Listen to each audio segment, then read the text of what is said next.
ఏంటండి మళ్ళా ఏంటి పరిస్థితి దారుణం ఏంది ఇందిరమ్మ రాజ్యం అన్నారు కదా, ఇదే కావచ్చు. మహిళా కమిషన్లకి మహిళలకే లోపలికి తీసుకుపోలేని పరిస్థితి ఏందంటే తెలంగాణలో 9 నెలలల్లా రేవంత్ రెడ్డి ప్రభుత్వంలో ఎన్ని దుర్మార్గాలు చూసినాం. 1800 హత్యలు, అత్యాచారాలు, మానభంగాలు మహిళల మీద జరిగితే ఏ ఒక్కదాని మీద స్పందించని, ఏ ఒక్కదాని మీద కూడా సుమోటోగా కేసు బుక్ చేయలేని మహిళా కమిషన్ కాంగ్రెస్ కమిషన్గా మారి ఇప్పుడు కాంగ్రెస్ తొత్తులాగా మారుతుంది. రాజ్యాంగబద్ధమైన సంస్థ వాళ్ళ జేబు సంస్థలుగా ఉపయోగించి ప్రతిపక్ష నేతల మీదనే వాళ్ళు సుమోటో కేసులు బుక్ చేస్తున్నారు. అధికార పక్షంలో ఉన్నోళ్ళ మీద సుమోటో కేసులు లేవు. మహిళల మీద ఇన్ని అఘాయిత్యాలు జరిగినా కూడా ఎలాంటి స్పందన లేదు, ఎలాంటి ఆదేశాలు కూడా లేవు. ఇంకొకటి ఏంటంటే నిన్ననే రిపోర్టర్స్ మీద దాడి జరిగింది, దాన్ని కూడా చూస్తాము. దాని మీద కూడా సుమోటో కేసు బుక్ చేయలేదు, దాన్ని కూడా తీసుకోలేదు. అసలు ఇది ఇందిరమ్మ రాజ్యం కాదు, ఎమర్జెన్సీ రాజ్యం నడుస్తుంది తెలంగాణలో. అంటే మీకు ఇప్పుడున్నటువంటి ఉమెన్ కమిషన్ ఏం చెప్తా ఉంది, మేము రాత్రి బావులు పనిచేస్తా ఉన్నాం.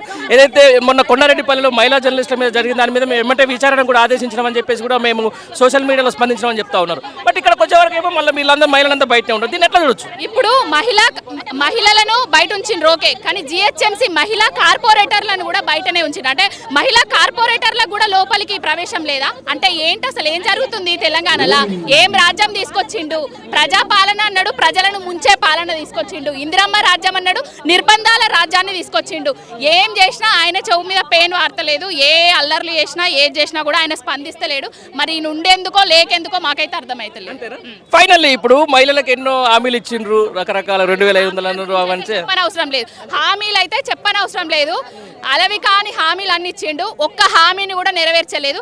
బస్సు ఒక ఫ్రీ బస్ ఇచ్చిండు. బస్సులు పెంచకపోవడం వల్ల మహిళలు ఇబ్బంది పడుతున్నారని కేటీఆర్ అన్న గారు ఏదో ఉద్దేశపూర్వకంగా కాకుండా ఏదో అన్నదానికి దాన్ని సుమోటో కేసుగా బుక్ చేసి ఆయనని ఈరోజు మహిళా కమిషన్కి రావాలని వచ్చిండ్రు.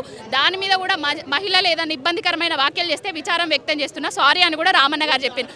అయినా కూడా మరి నిండు శాసనసభల 3 మహిళా ఎమ్మెల్యేలను జూబ్లీ బస్ స్టాండ్ అని చెప్పిండ్రు. అంటే దాన్ని ఎట్లా చూడొచ్చు? దాని మీద వాళ్ళని నమ్ముకుంటే జూబ్లీ బస్ స్టాండ్ అవుతుంది అని చెప్పిండ్రు. మరి అది ఎట్లా చూడొచ్చు? దాని మీద సుమోటో కేసు లేవా? ఒక చెంచు మహిళ మీద అఘాయిత్యాలు జరిగితే సుమోటో కేసులు లేవా? ఒక దళిత మహిళకు 3rd డిగ్రీ జరిగితే సుమోటో కేసులు లేవా? ఎందుకు గురుకులాలల్లో ఇవన్నీ జరిగినా కూడా ఎందుకు స్పందిస్తలేదు మహిళా కమిషను? కాంగ్రెస్ కమిషన్గా మారింది మహిళా కమిషన్, అంతే.